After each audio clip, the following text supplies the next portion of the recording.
Hello there, Grumpy Old Fart here. I'm doing an unexplained phenomena video on remote viewing. Oh.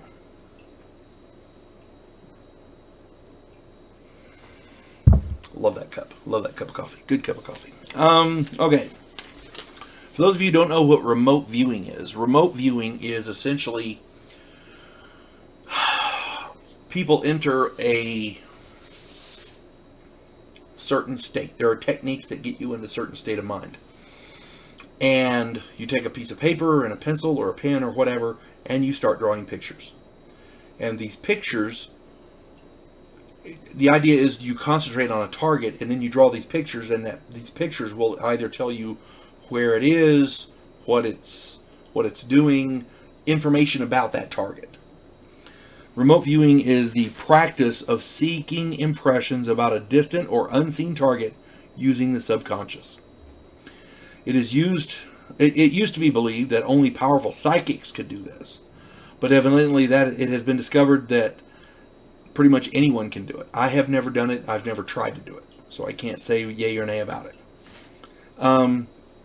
Early practitioners of this called it, let me see if I can get this right, telesthesia. Telesthesia. Telesthesia. I didn't name it. That's what they called it. Sorry, cats. The U.S. military, back in the 1960s through the early 2000s, had an extensive program utilizing remote viewing, and it was titled Project Stargate. They had some degree of success with it. They were finding downed airplanes, and they were essentially seeing what foreign scientists were working on, that kind of thing. And from rooms here, thousands of miles away kind of thing. They made some films about it, more or less based on it. One of them was called The Men Who Stare at Goats, a really great movie, funny movie. A lot of great people in there, good cast.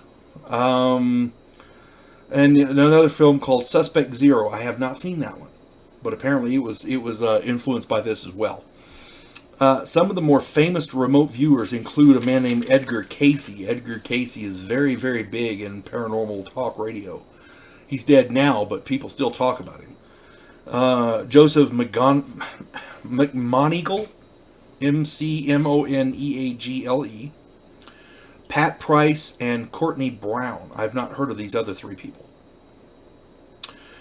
Most of the scientific community basically believes that remote viewing is hogwash. They don't put any stock in it whatsoever. However, one cannot ignore the proven successes reported by military and government remote viewers. Like I said, there was a remote viewer who found a downed plane that was hundreds of miles off course. They had no idea where it was, and this person found that plane. There's other reports said something about a scientist working on a new chemical formula or something, and they were able to glean it remotely.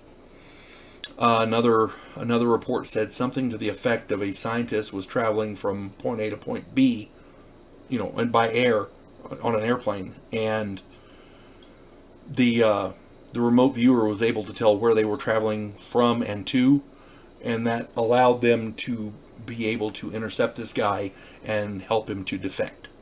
Those are the reports that I've heard, because this guy was in Soviet Russia at the time. So those are the reports that I've heard.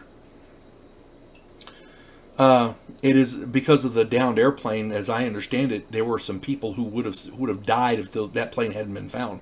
So there are people alive today due to remote viewing. So you really can't discount it because of the successes they've had. It may not make a lot of sense to a lot of people, and I understand completely, but you cannot argue with success. If it works, there's got to be something to it. That's all I'm saying. You folks have a good day. God bless one and all.